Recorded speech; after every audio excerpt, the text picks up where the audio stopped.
o nosso Deus é tremendo, nosso Deus é maravilhoso. Olhe, geralmente nós preparamos uma palavra, pedimos a Deus, e está aqui escrito, viu, Tati? Está escrito. Porque justamente o que você falou é o que está aqui. Por que isso aconteceu? Está aqui. Muitas vezes a gente se pergunta, por que isso aconteceu comigo? Hoje nós vamos falar à luz da palavra de Deus. Eu trouxe 7, que é o número da perfeição, 7 personagens da Bíblia. Provavelmente não vai dar tempo de falar sobre todos eles. Mas o propósito dessa palavra para mim, porque sempre a palavra é para mim, Tati. Você falou corretíssimo. A palavra não é para o outro, a palavra é para quem lê a palavra, amém? Nós precisamos deixar de pensar que a palavra é para a irmã fulana, que é para o irmão fulano. Se eu estou lendo, essa palavra é para mim.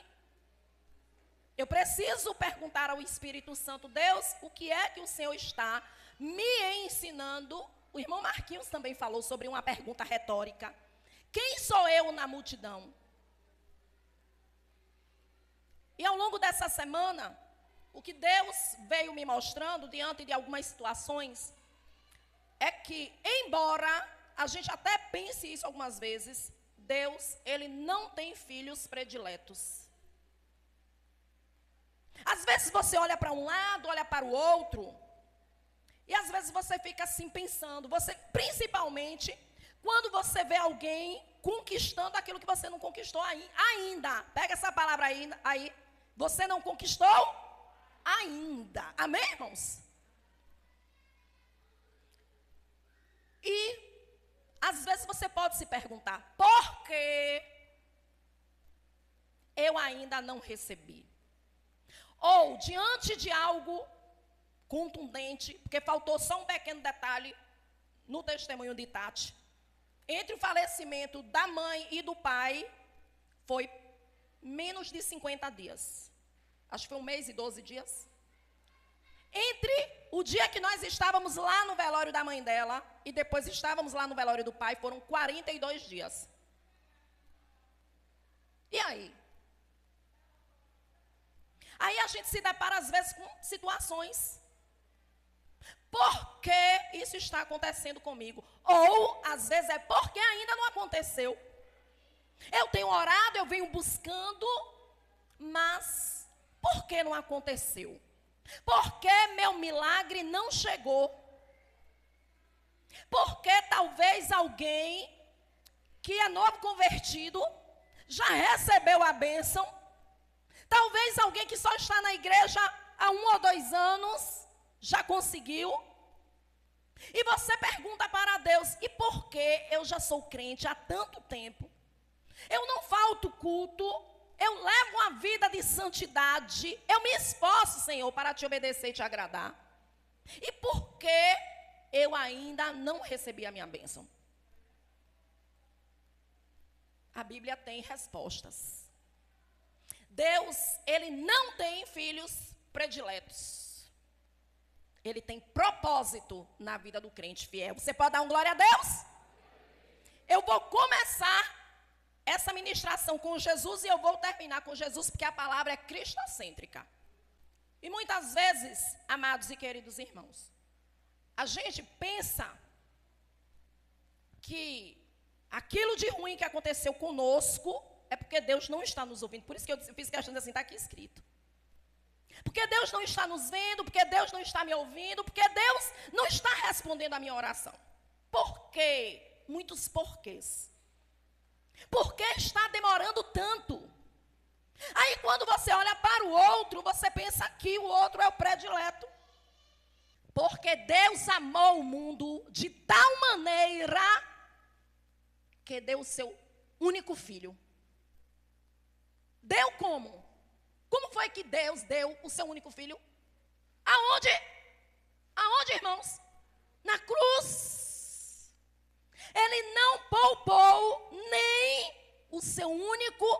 filho. Porque Deus tinha propósito. Aleluia. Amém, irmãos? Deus tinha propósito. Era necessário que o único Filho de Deus fosse entregue para morrer na cruz por mim e por você. Para nos reconciliar com Ele. Não tinha outro. Não tinha. E Deus fez tudo com excelência. Se Ele só tinha um filho, Ele entregou quem? Um. Então, se Deus tivesse filhos prediletos, Ele tinha entregado o seu próprio filho? Tinha, irmãos? Não tinha. Deus ia dizer assim, ó, fiz tudo perfeito. Adão e Eva pecaram, os outros também pecaram, não posso fazer nada, agora meu filho é que eu não vou dar. Então Deus, Ele não tem filhos prediletos, Ele tem propósito. Após a ceia, Jesus, conversando com o Pai, Ele diz, Pai, vou parafrasear aqui, está difícil, suando gotas de sangue. E Jesus diz, se possível, passa de mim este cálice. Mas havia um propósito, aleluia. Se possível, passa de mim esse cálice. Agora imagine você entregando o teu único filho para morrer por uma humanidade permeada de pecado. Você está pensando que Jesus morreu por nós sendo crentes? Não, Jesus morreu pelos pecadores. Mas Jesus diz, contudo, não seja feita a minha vontade, mas a tua. Aleluia!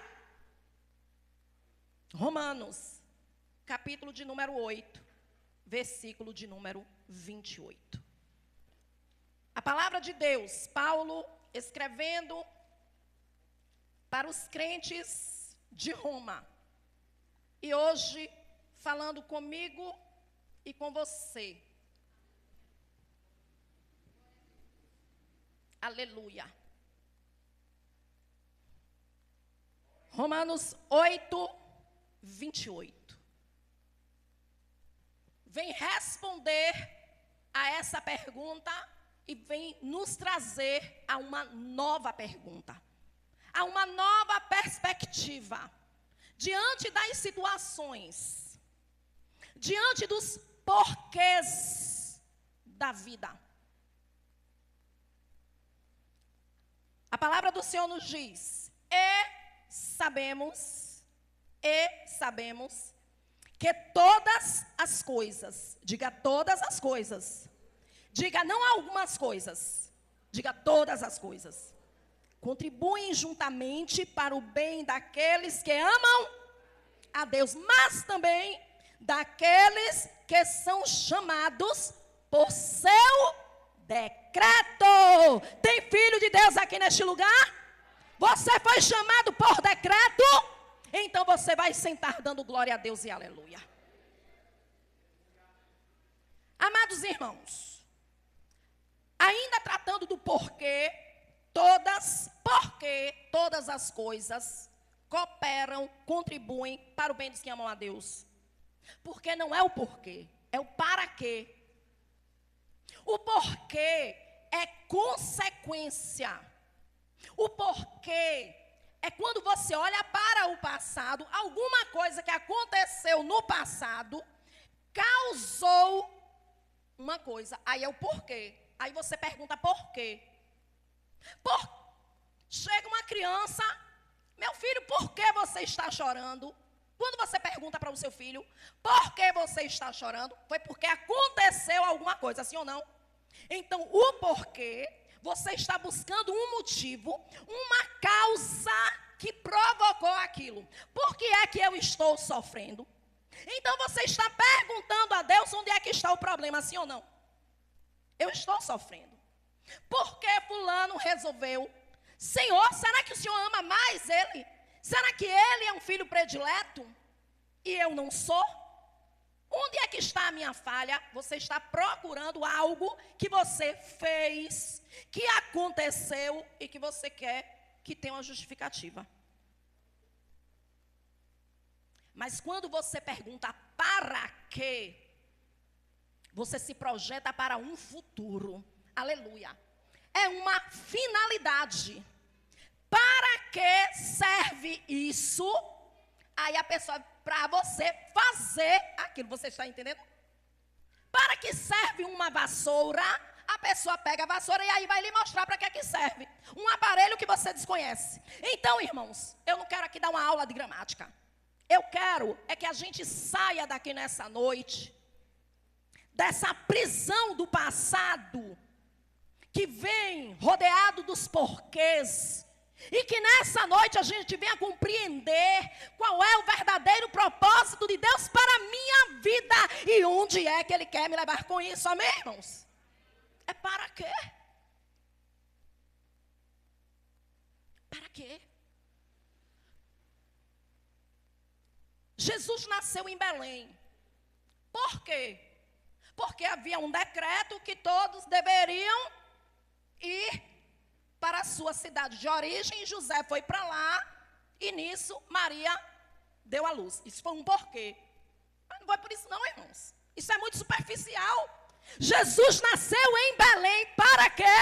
Para que se cumprisse o propósito de Deus através das escrituras reveladas pelos profetas. Você pode glorificar ao Senhor? Jesus não nasceu em Belém porque o imperador tinha baixado um decreto. Você pode até hoje ter pensado que Jesus nasceu lá porque havia um decreto. Não, Jesus nasceu lá para que se cumprisse as escrituras. Aleluia.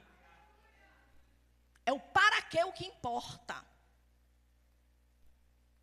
Mas às vezes nós ficamos cegos diante das situações, diante das circunstâncias. E dentre alguns personagens, como a gente não pensar em José? José, no livro de Gênesis, vai ser apenas um deles. A gente observa, amados, Deus, Ele não tem filhos prediletos, amém? Mas José é apresentado como predileto. José era o preferido do papai, era ou não era? Era. José era o queridinho de Jacó. Só ele tinha a túnica de muitas cores. E a Bíblia deixa muito claro aqui, em Gênesis, no seu capítulo 37. Ele era filho da sua amada e falecida esposa, Raquel. Vocês já pararam para pensar que dentro de uma lógica, vou ter que abrir um parêntese aqui, mas tem a ver com os filhos preferidos. Eu estou aqui apenas conjecturando. A Bíblia não diz isso, eu quero deixar muito claro.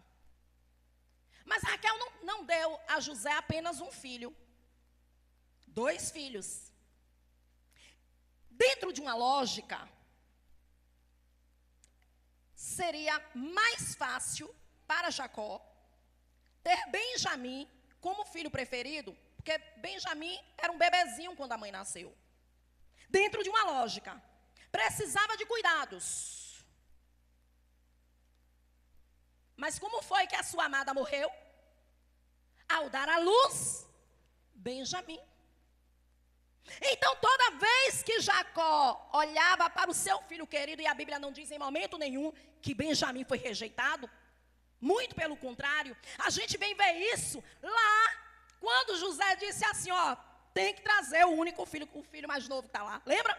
Aí Jacó disse assim, não, meu filho mais novo, já estou sem José, e agora vou ficar sem Benjamim também. Jacó amava Benjamim, amém, irmãos? Mas José era o preferido. Não era Benjamim. Não era Rúben, o seu primogênito. Era José. Mas eu quero lhe dizer nessa noite, eu não sei dentro da sua família como foram as relações. Infelizmente, muitos pais e muitas mães cometem o erro grave que Jacó cometeu.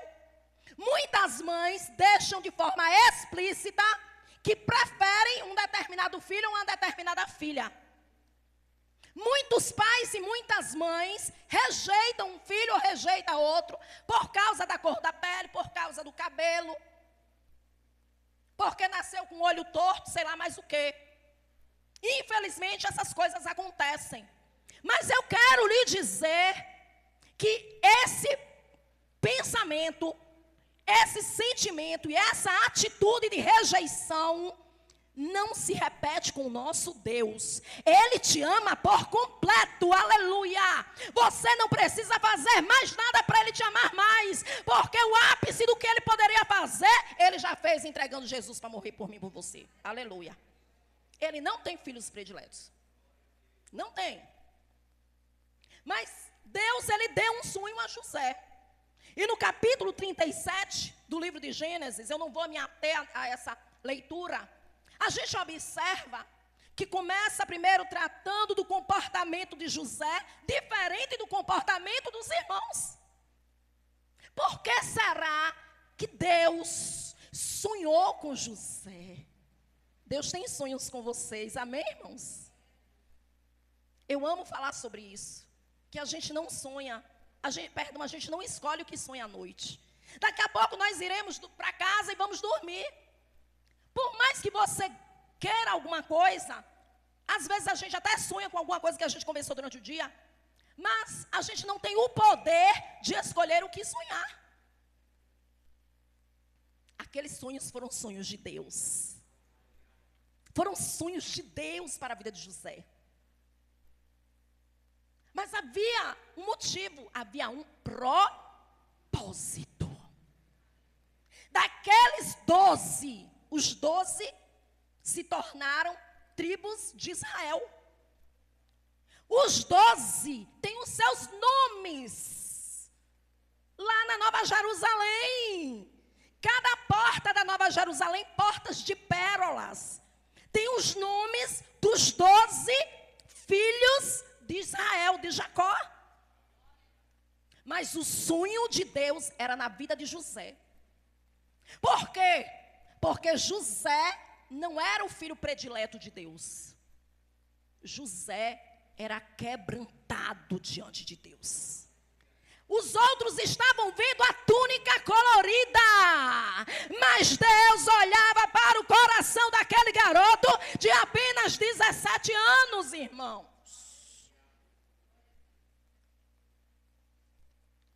Você sai do capítulo 37. Desde quando ele foi vendido, até chegar no capítulo 50 do livro de Gênesis, na sua morte. Em nenhum momento José expressa tiquinho assim de mágoa nem de ressentimento por seus irmãos que o venderam. Então, é muito fácil hoje a gente abrir a Bíblia e pregar aqui no livro de Gênesis e dizermos aqui no seu capítulo de número 41 que Faraó colocou o anel no dedo de José, aleluia, e criou para José um cargo no Egito e, diga-se de passagem, para um estrangeiro. Você sabia que Faraó quebrou uma lei? Faraó infringiu uma lei. É proibido você dar cargo de autoridade a alguém que é estrangeiro. Não pode, a não ser que essa pessoa tenha adquirido nacionalidade. Então era impossível aos olhos humanos que José chegasse ao cargo de vice-faraó. Eu que estou criando agora esse termo. Por que vice-faraó? Porque o próprio faraó disse, só tu estarás abaixo de mim. Aleluia. Então, irmãos, Deus tinha um propósito na vida de José. Lembra que eu falei que o para quê nos lança para um futuro? Eu quero lhe dar uma chave. Abra sua Bíblia em Gênesis capítulo 50. Aleluia. E se Deus não me autoriza, se Deus estiver confirmando aqui no meu coração, esses outros 6 personagens eu nem vou ministrar. Porque não é pelo muito falar. Talvez se eu falar os 7, vocês tenham tantas informações e esqueçam da mensagem, da essência. Obrigada, minha amada. Às vezes esquece da essência. O porquê te prende a um passado, mas o para quê te transporta para o futuro. Amém? Capítulo 50.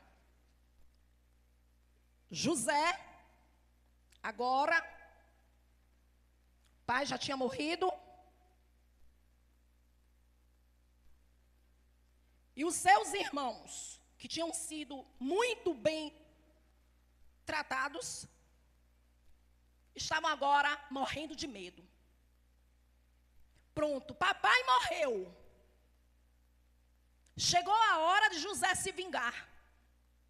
Deus conhecia a essência de José, mas os irmãos ainda não. Os irmãos não conheciam. Eu quero lhe dizer que tem pessoas que moram conosco e não conhecem o nosso coração não, irmãos. Eles pensam que conhecem, mas quem te conhece de verdade é Deus. Aleluia! É Deus quem conhece você. Ao longo de todos esses capítulos, para o livro, são capítulos. Para o livro de Gênesis, são capítulos. Mas, irmãos, a história de José, até ele chegar a ser governador, se passaram 13 anos. Com mais 7 de vacas gordas, 20 anos. Com mais 7 de vacas magras, 27 anos, sim ou não? Mas, na verdade, quando ele se encontrou com os irmãos, tinham passado 2 anos de fome. Então, 25 anos depois, ele se encontra com seus irmãos. Os irmãos não sabiam que ele tinha sido, escravo na casa de Potifar. Os irmãos não sabiam que ele tinha sido caluniado, que ele suportou os hormônios masculinos da sua juventude e se recusou a deitar com a mulher de Potifar. E que por isso ele foi preso e poderia ter até morrido, como o padeiro morreu. As pessoas, os seus irmãos, não sabem do processo que Deus tem feito na sua vida, por onde é que você tem andado e quais são as suas lutas. Aí os irmãos, quando chegam lá, vê José com anel no dedo, vê José governando o Egito. O irmão não sabe o que foi que José passou para chegar até ali, mas Deus te conhece no profundo. Aleluia. E tem pessoas que vão viver com você o tempo inteiro, mas não vão te conhecer, irmãos. Queira que Deus te conheça. Não se ofenda, não se magoe e não se decepcione. Você sabe por que é que a gente se decepciona com as pessoas? Porque a gente cria expectativa. E aí quando aquela pessoa não corresponde à expectativa, aí você se frustra. Mas existe o ideal, que é o que vem na nossa ideia, no nosso imaginário, e o real. E o real é diferente do ideal. Em momento nenhum, José colocou as expectativas nos irmãos. Em momento nenhum, José colocou as expectativas no pai. Você já parou para pensar? Eu estou indo lá para o capítulo 50. Você já parou para pensar? Se coloque no lugar de José. Agora você é o governador. Eu vou falar a verdade por mim.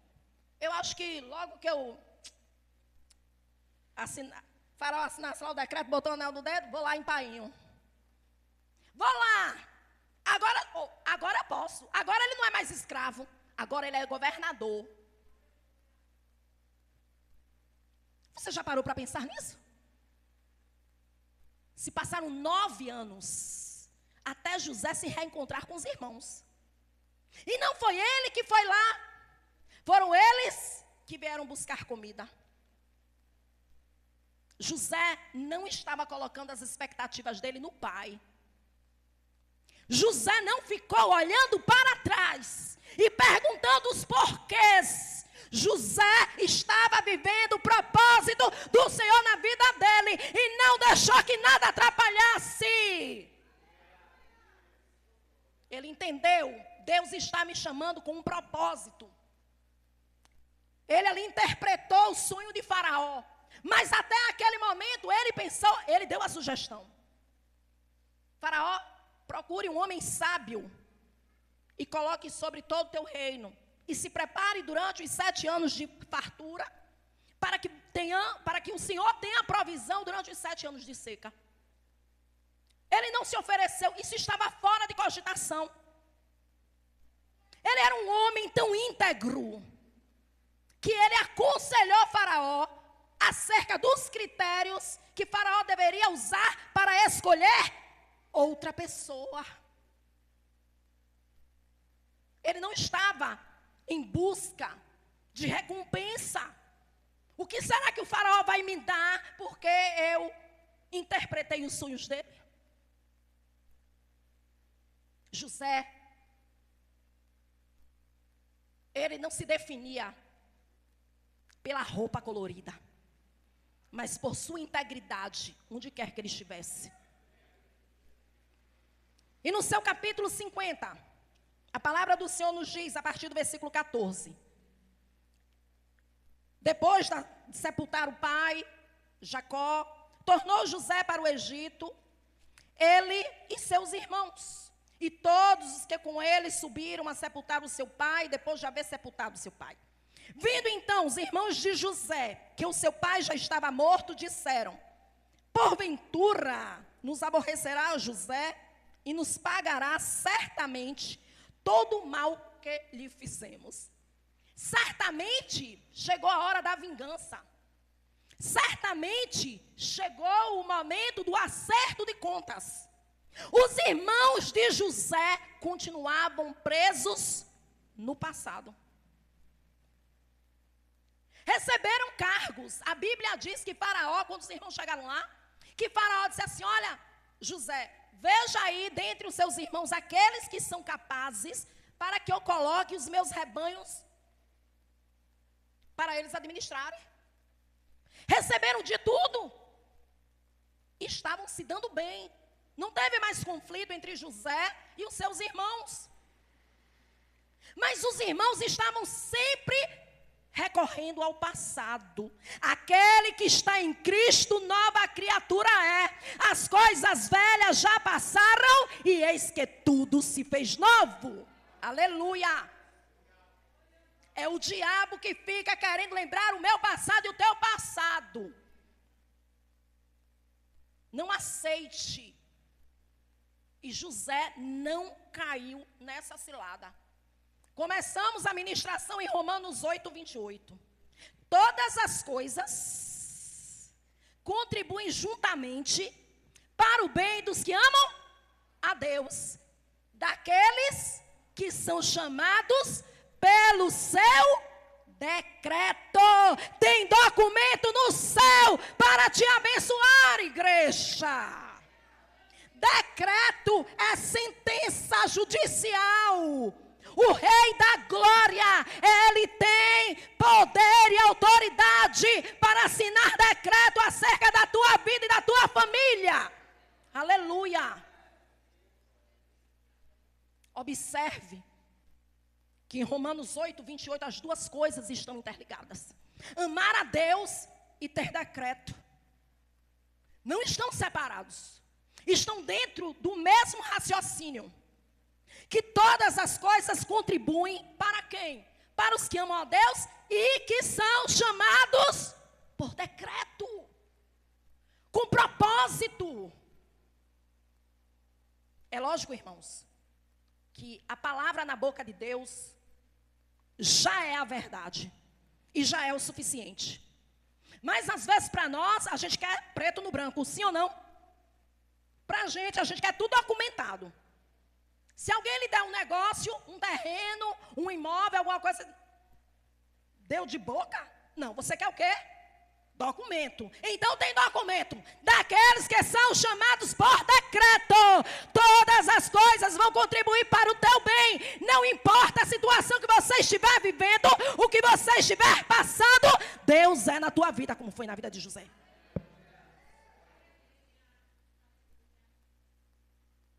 E a palavra do Senhor nos diz aqui, no seu versículo 16. Portanto, os irmãos de José enviaram dizendo: teu pai mandou antes da sua morte, dizendo... Irmãos, eu quero abrir aqui um parêntese para dizer que isso aqui não é verdade, viu? Os irmãos de José criaram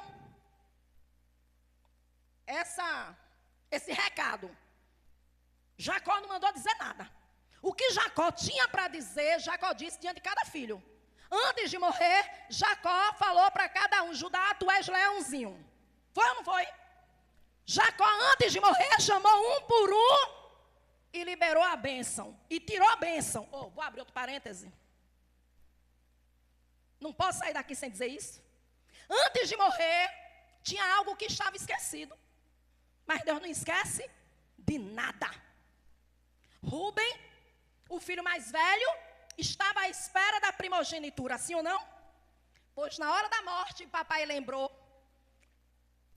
Deitou com a minha concubina. Perdeu a primogenitura. Décadas e décadas tinham passado. Rúben pensou que aquilo que ele fez em oculto não tinha sido revelado. Mas quando chegou na hora H dele receber a bênção foi passada para outros. Jacó aqui não mandou recado nenhum. Foram eles que inventaram. Versículo 17. Olha o recado que eles inventaram. Assim direis a José: perdoa, rogo-te, a transgressão de teus irmãos e o seu pecado, porque te fizeram mal. Agora, pois, rogamos-te, agora são eles mesmos dizendo, rogamos-te que perdoes a transgressão dos servos do Deus de teu pai. E José chorou quando eles lhe falavam. Depois, cumprimento aqui, versículo 18. Olha o sonho de Deus. Depois vieram também seus irmãos e o quê?